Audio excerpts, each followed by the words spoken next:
ஆண்டவரும் இரட்சகருமான இயேசு கிறிஸ்துவின் ஈடு இணையற்ற நாமத்தில் அன்றன்றுள்ள அப்பம் வாசகர்களுக்கு எங்கள் அன்பின் வாழ்த்துக்கள்.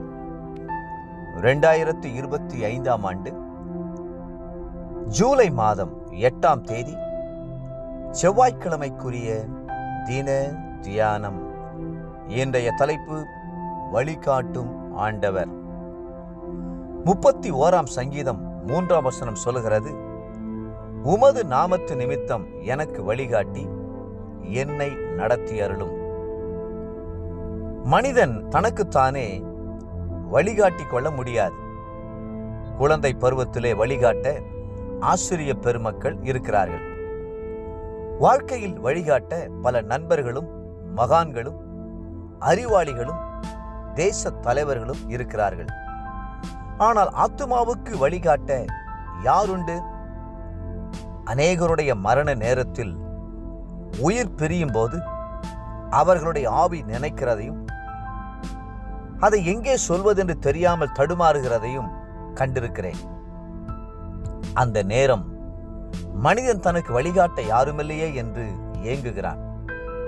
அவன் பாவத்தில் மரித்திருப்பானால் அவனை வழிகாட்டி அழைத்துச் செல்ல அசுத்தாவிகளும் பிசாசின் கூட்டங்களும் வருகின்றன.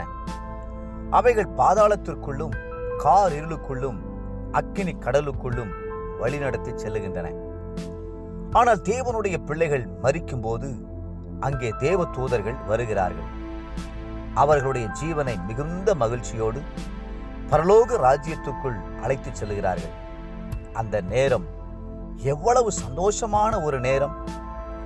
தாவீது தன் பூமிக்குரிய வாழ்க்கைக்கும் நித்திய வாழ்க்கைக்கும் கர்த்தரையே வழிகாட்டியாக கொண்டார். உமது நாமத்து நிமித்தம் எனக்கு வழிகாட்டி என்னை நடத்தியருளும் என்று மனதுருகி ஜெபித்தார். 31ஆம் சங்கீதம் 3ஆம் வசனம்.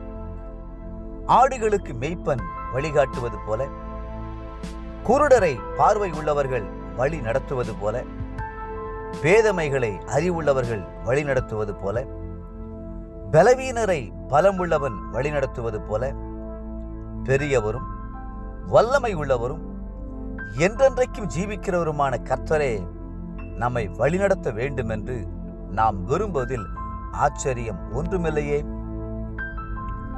நம்மை நேசிக்கிற ஆண்டவரும் கூட நம்மை வழிநடத்த ஆவலுள்ளவராயிருக்கிறார். ஆகவே ஒவ்வொரு நாளும், ஆண்டவரே, நான் என்ன செய்ய சித்தமாய் இருக்கிறீர்? எந்த பாதையிலே நான் செல்ல வேண்டும்? இன்றைக்கு என்னை சந்திக்கிற மனிதரிடத்திலே நான் எப்படி நடந்து கொள்ள வேண்டும் என்று கேட்போமாக. வேதம் சொல்லுகிறது, ஏசாயா 58:11, மகா வறட்சியான காலங்களிலே உன் ஆத்துமாவை திருப்தியாக்கி உன் எலும்புகளை நினமுள்ளதாக்குவார்.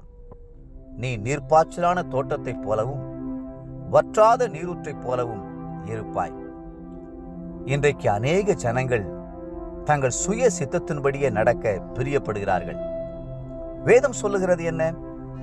மனுஷனுக்கு செம்மையாய் தோன்றுகிற வழிகள் உண்டு, அவைகள் மரண வழிகள்.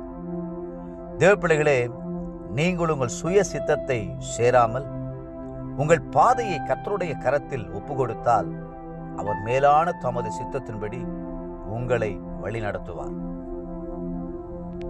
இன்றைய நினைவிற்கு 23ஆம் சங்கீதம் 3-4 வசனங்கள்.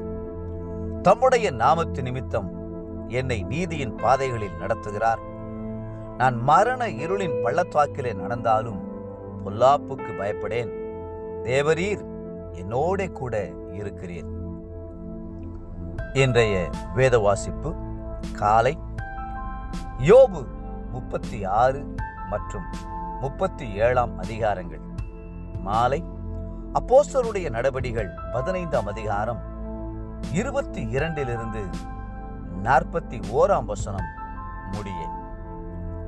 அன்புக்குரிய அன்றன்றுள்ள வாசகர்களே, மீண்டும் உங்களை வாழ்த்துகிறோம். சுய சித்தத்தின்படி நடவாமல் கர்த்தருக்கு உங்களை ஒப்புக்கொடுங்கள். அவரே உங்களை வழி நடத்தி உங்களை ஆசீர்வதித்து மென்மேலும் உயர்த்துவாராக. ஆமென்.